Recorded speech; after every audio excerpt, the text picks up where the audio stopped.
Thank you for joining us here today for press conference to talk about the local flooding situation. I'd like to first of all recognize some of our special visitors, Congresswoman Joanne Emerson, Sheriff Moore from Mississippi County, I believe is here, Colonel Hagler from the Missouri National Guard, Captain Rydens from Troop E of the Missouri State Police, commanding officer, and Mr. Chief Juden from the Sykeston Department of Public Safety. Anyone else that I missed that may have come in that would like to be recognized? Okay, thank you very much. I'd like to introduce the people who are going to be on our panel today. First of all, Major General Michael Walsh, who is commander of the Corps' Mississippi Valley Division and also president of the Mississippi River Commission. Major General John Peabody, who is commander of the Great Lakes and Ohio River Division for the Corps and also a Mississippi River Commission member. Mr. R.D. James, local resident and member of the commission, and Colonel Vernie Reichling, who is the commander of the Memphis District in which this area of the country lies. First of all, I'd like to remind you that we are engaging social media to get the word out as much as possible. If we don't have your email address, and I invite you to be sure to share that with us. We're up on Twitter, Facebook, and trying to get the maximum amount of information out so you can share it with your readers, your viewers, your listeners. We'd ask you to please hold your questions until everyone has finished their opening remarks. General Walsh and his party are on a tight schedule, so we need to wrap up as quickly as he needs to get back in the air and back on his way. To give you a rundown of what's going to happen, General Walsh is going to give us a big picture of the current situation. General Peabody is going to talk about the situation with Kentucky and Barkley Lakes, which fall in his division. Mr. James is going to give a statement, and then we'll open the floor to questions from you. So with nothing else, General? Thank you, and I appreciate you all being here today. We took off this morning from where my headquarters is in Vicksburg, Mississippi. We went up to pick up some of our other members of the Mississippi River Commission. We went to Cincinnati, and we picked up General Peabody. So we flew over the Ohio. We flew over the Kentucky Barkley, where he's holding back waters, and I'll have him talk, and he'll talk about that in just a little bit. And we flew over the system, and as you guys know, it is full. There is water in places where we hadn't ever seen it before. And then we flew into this area, and we picked up R.D. James, our third member that we have here today from the Mississippi River Commission. Our other commissioner from the Northwest Division, General John Peabody, he and I are in constant contact with General Peabody and the other members of the commission as well. So we're all tracking exactly where we are in the system. As you guys know, the Cairo gauge as of this morning and this afternoon is at 59.19. It's not been the highest that it's ever been in the history, but it's getting pretty close to it. 59.5 is the highest that the Cairo's gauge has been in history. Currently, we're at 59.19.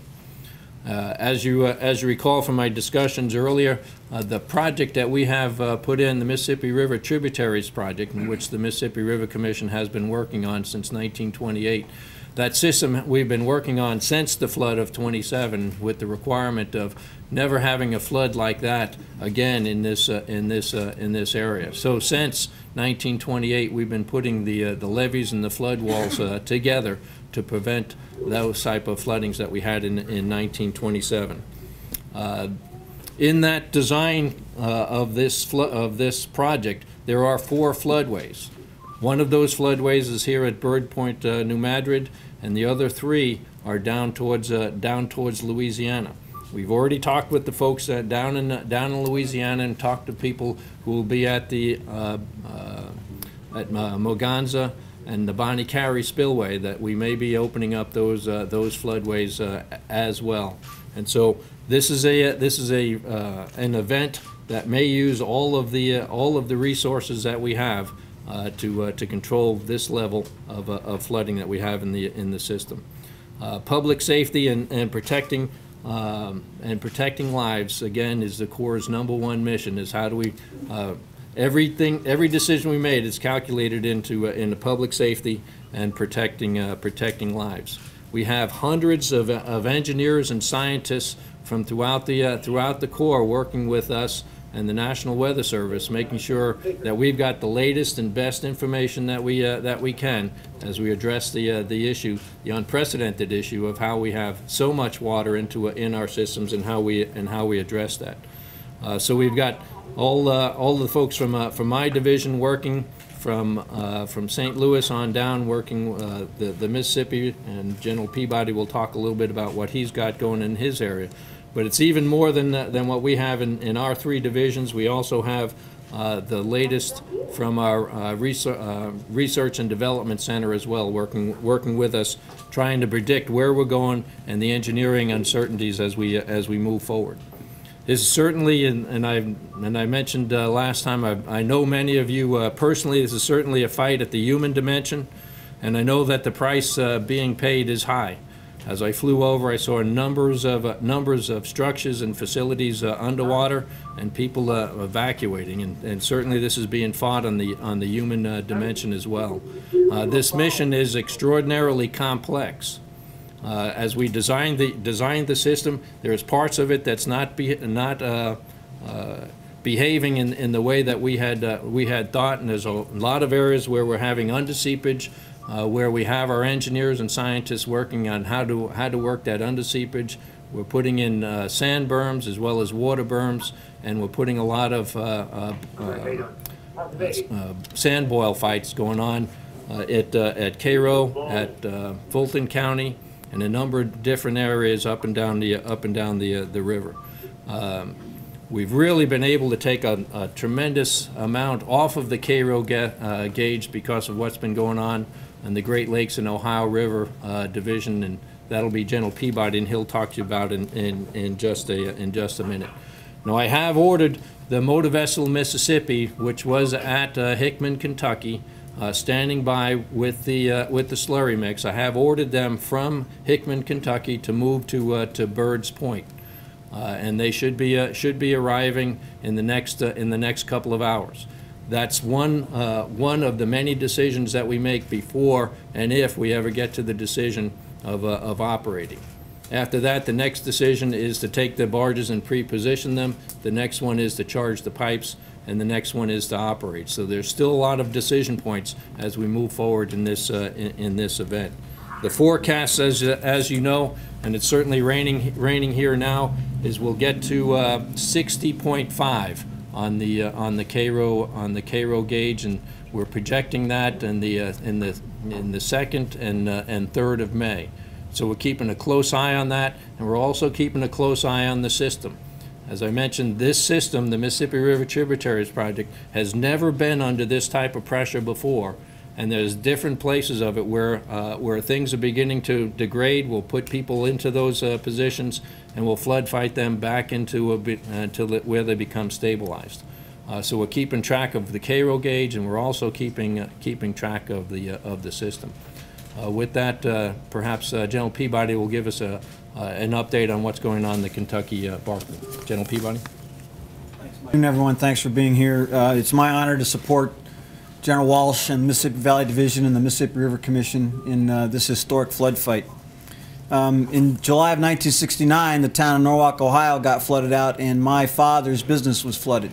And I have a visceral understanding of the impact of floodings to people, and the Corps of Engineers' mission, as General Walsh said, is to protect public safety, minimize the flooding, and minimize the damage to property, and to minimize the impact to lives to the degree that we can. Now, part of the way we do that in the Ohio River Division, or the Ohio River Basin, is by operating, as General Walsh said, the Kentucky and the Barkley Lake dam flood control projects in coordination with the Tennessee Valley Authority. Right now, as of an hour ago, that pool level has risen to a record level. So we are holding back as much water as we can, while at the same time balancing reserve storage for the future rain that we're going to see coming up in the next 4 days, because we have to hold back the water that's going to fall on that system there as well. When it gets up to 375 feet, we can't hold water anymore, and there's a threat that we could lose the project due to overtopping, so we have to manage to somewhat under that level. Currently, we're just above 370 feet. We're also holding back as much water as we can on all the projects on the Cumberland River, which are the main projects that we have that store water that feed into Kentucky and Barkley Lake. In addition, 2 days ago, I took the unprecedented step of ordering all the districts in the Ohio River Basin to start holding back water at all of their reservoirs, even though the outflows from those reservoirs are in general very modest and very low in comparison to the almost 2 million cubic feet per second that are passing at Cairo now. As General Walsh's deputy said the other day, we could win or lose this fight by inches. And each inch equates to 5,000 cubic feet per second at this river stage. So in anticipation that we may have additional bad weather and that we may have high water for some period of time, and knowing that we can't get perfect predictions from the Weather Service and that our models are just imperfect models of what actually happens on the ground, we're holding back all the water that we can in the entire Ohio River Basin without flooding the local folks that are protected by those projects as well. And I'll be happy to support General Walsh with any questions at the end of the conference. General Walsh, thanks for your support and thanks for allowing me to be part of this. Appreciate it. Thank you. I am R.D. James. I've been a member of the Mississippi River Commission since 1981. I've seen this type flood fight many times, but not to this extent. Folks, this is the largest flood any of us will see in our history, I hope. We're looking at 60.5 feet at Cairo, which surpasses the 1937 flood. We are focusing here today on the Birds Point, New Madrid floodway area. That just happens to be the first point of attack for the MR&T project that the Commission's faced with. This major historic flood will move all the way to the Gulf of Mexico by way of the Mississippi River and the Atchafalaya rivers. We will be having to fight this same type fight all the way down there. I will tell you that I have been hand in hand with these generals for about the past 10 days, and you can rest assured that every asset they have are working to try to prevent using the Birds Point, New Madrid floodway. That may come, it may have to be executed. It's part of the law of 1928, but they're holding off and doing everything they can, including trying to help Cairo, trying to help Western Kentucky, and everyone else affected by this flood. For more personal respect, I would like to let everyone know that the sheriffs of New Madrid County and Mississippi County, they are your point of contact. If you have any concerns, any fears, if you want to leave your areas, whether you need to, whether you don't, they are your points of contact.